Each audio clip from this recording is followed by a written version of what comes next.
শিশুকালে সবাই সুন্দর, ছাগলছানা, কুকুরছানা, মানুষছানা সবাই সুন্দর।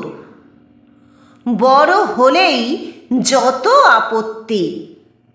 চৌধুরীদের ছোট্ট ছেলেটা ছেলেবেলায় কি দারুণ দেখতে ছিল, কি সুন্দর নাদুস নুদুস, গাবলু গুবলু, কি সুইট।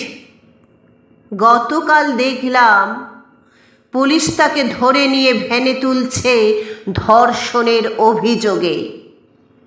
সে ছেলে এখন ট্যাবড়া রোগা যুবক, এক মুখ দাড়ি, চোখে জলজল করছে পাপ। এক সময় সে অপূর্ব সুন্দর গাবলু গুবলু ছিল, এটা তার বোধ হয় নিজের মনেই নেই।